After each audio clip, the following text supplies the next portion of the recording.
نحمده ونصلي على رسوله الكريم اما بعد فاعوذ بالله من الشيطان الرجيم بسم الله الرحمن الرحيم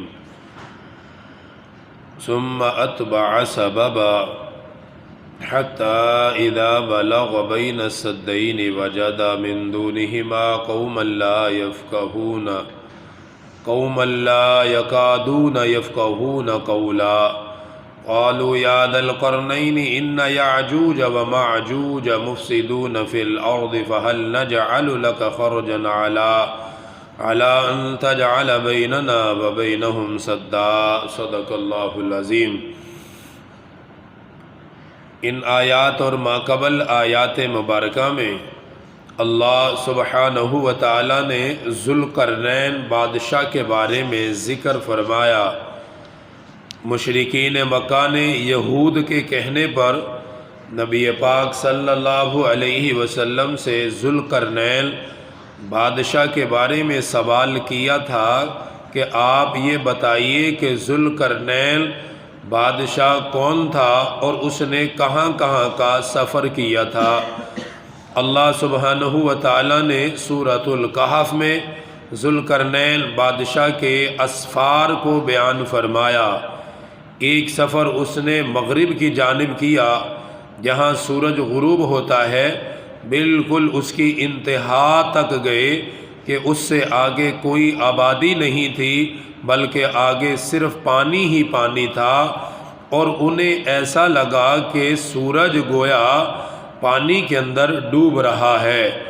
پھر انہوں نے دوسرا سفر کیا مشرق کی جانب جہاں سے سورج جس طرف سے نکلتا ہے، اور وہاں ایسی قوم کے پاس وہ پہنچے کہ ان کے پاس رہنے کے لیے نہ گھر تھے نہ ان کے پاس چھتیں تھیں، ان کے اور سورج کی روشنی کے درمیان کوئی چیز بھی حائل نہیں تھی۔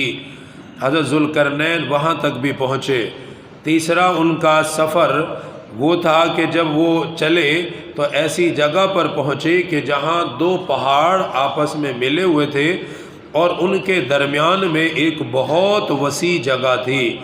حضرت ذوالقرنین جب وہاں پہنچے تو ان پہاڑوں کے ماوراء انہوں نے ایک ایسی قوم کو دیکھا کہ جو کسی کی بات کو سمجھتے نہیں تھے، وہ صرف اپنی آپس میں اشارات سے بات کر رہے تھے۔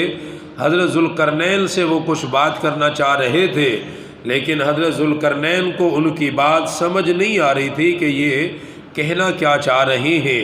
کافی مشقت کے بعد انہیں پتہ چلا کہ یہ اشارات سے یہ بات سمجھا رہے ہیں کہ ان پہاڑوں کی چوٹیوں سے یأجوج ماجوج ان کے پاس آتے ہیں اور وہ قتل و غارت کرتے ہیں اور زمین میں فساد پھیلاتے ہیں۔ پھر حضرت ذوالقرنین نے اشارات سے ان سے یہ معلوم کرنا چاہا کہ وہ ذوالقرنین سے کیا طلب کر رہے ہیں۔ انہوں نے یہ چاہا کہ آپ ہمارے اور یأجوج ماجوج شریر جو مخلوق ہے اس کے درمیان ایک مضبوط دیوار کھڑی کر دیں۔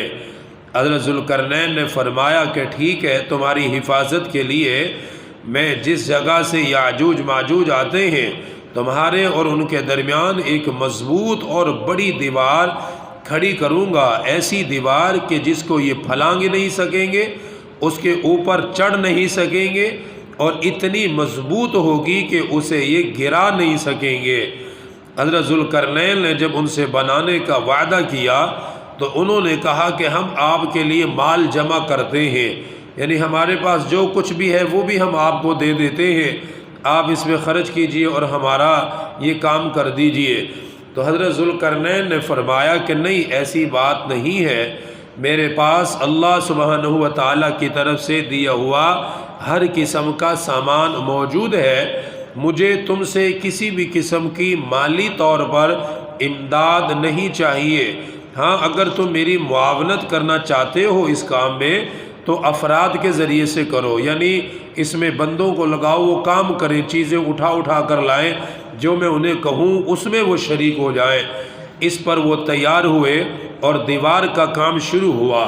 دیوار کا کام دیکھے انہوں نے اتنے عجیب طریقے سے کیا کہ انسانی عقل حیران ہو جاتی ہے۔ انہوں نے لوہا منگوایا اور لوہے سے انہوں نے دیوار کو اٹھانا شروع کیا۔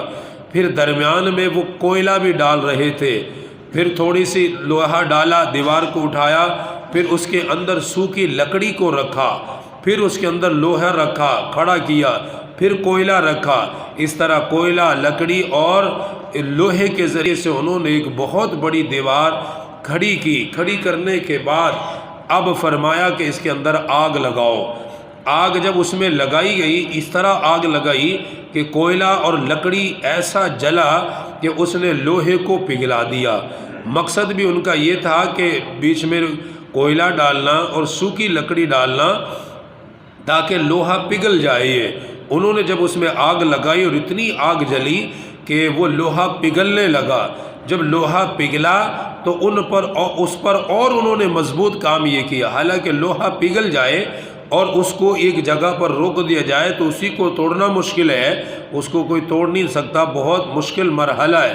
لیکن حضرت ذوالقرنین نے پھر ایک اور مضبوط کام یہ کیا کہ جب لوہا پگھل رہا تھا پھر فرمایا کہ تانبا جو ہم نے پگھلایا ہوا ہے، تانبے کو ایک سائیڈ پہ رکھ کے اس کو آگ لگا کر پگھلا کر اس کو پھر اس لوہے کے اوپر ڈالا گیا۔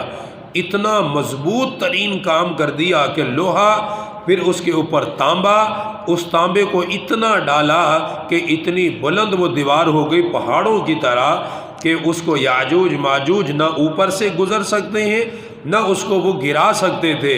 تو حضرت ذوالقرنین نے اس دیوار کو بنایا، بنانے کے بعد ان کی اصلاح بھی کر دی۔ فرمایا دیکھو میں نے یہ دیوار تدبیر کے طور پر بنائی ہے، اسباب کے طور پر ہے کہ اس سے تمہاری حفاظت ہوتی رہے گی، لیکن فرمانے لگے کہ یأجوج مأجوج نہ گرا سکتے ہیں نہ اس کے اوپر سے گزر سکتے ہیں۔ لیکن یہ یاد رکھنا جب اللہ سبحانہ و تعالیٰ اسے گرانا چاہیں گے تو کوئی اسے روک نہیں سکے گا۔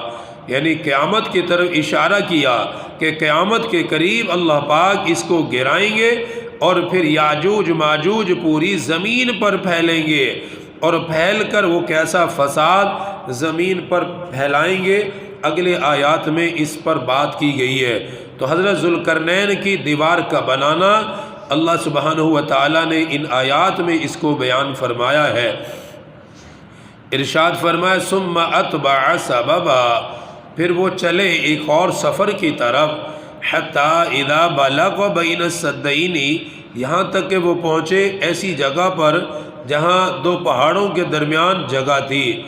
وجد من دونہما قوما، ان دونوں پہاڑوں کے ماوراء انہوں نے کچھ لوگوں کو دیکھا، ایسی قوم کو دیکھا، لا یکادون یفقہون قولا، کہ وہ کسی بھی بات کو سمجھنے کے قریب نہیں تھے۔ انہیں حضرت ذوالقرنین کی کوئی بات سمجھ نہیں آ رہی تھی، حضرت ذوالقرنین کو ان کی زبان سمجھ نہیں آ رہی تھی۔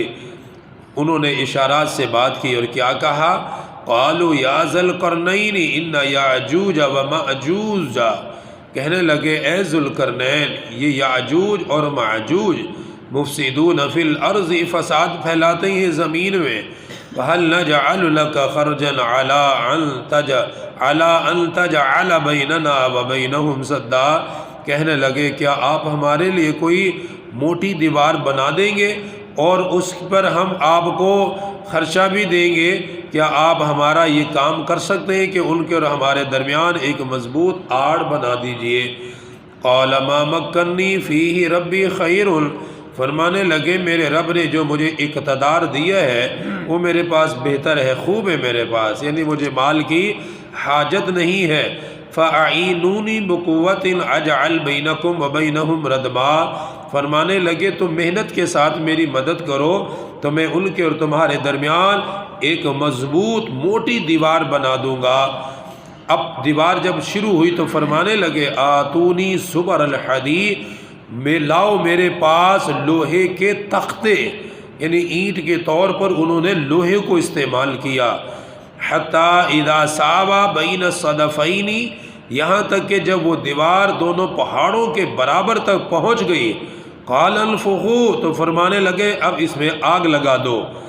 حتی اذا جعلہ نارا، یہاں تک کہ اسے آگ ہی آگ کر دیا۔ قال آتونی افرغ علیہ قطرا، فرمانے لگے اب میرے پاس پگھلایا ہوا تانبا لے کر آؤ، تانبا لایا گیا تو وہ اس کے اوپر پھر ڈال کر جب دیوار بنا دی تو فرمانے لگے فَمَا اسْتَطَاعُوا أَن يَظْهَرُوهُ وَمَا اسْتَطَاعُوا لَهُ نَقْبًا، نہ تو وہ اس کے اوپر چڑھ سکیں گے اور نہ ہی اس میں وہ کسی قسم کا سوراخ کر سکیں گے۔ قَالَ هَذَا رَحْمَةٌ مِّن رَّبِّي، فرمانے لگے یہ سارا کام میرے رب کے رحمت سے ہوا ہے۔ ہاں فَإِذَا جَاءَ وَعْدُ رَبِّي جَعَلَهُ دَكَّاءَ، جب میرے رب کا وعدہ آ جائے گا تو اس کو گرا اکھاڑ کر پھینک دیا جائے گا۔ وَكَانَ وَعْدُ رَبِّي حَقًّا، اور میرے رب کا وعدہ سچا وعدہ ہے، یعنی قیامت کے وقت اسے کوئی نہیں روک سکے گا جب اللہ پاک اسے گرانا چاہیں گے۔ اللہ پاک دین کی صحیح سمجھ نصیب فرمائے۔ الحمدللہ رب العالمین، والصلاة والسلام علی سید الانبیاء والمرسلین۔ ربنا آتنا فی الدنیا حسنہ وفی الآخرۃ حسنہ وقنا عذاب النار وقنا عذاب القبر وقنا عذاب الحشر وقنا عذاب المیزان۔ رب اغفر وارحم وانت خیر الراحمین۔ وصلی اللہ تعالی علی رسول خیر خلقہ محمد وآلہ واصحابہ اجمعین۔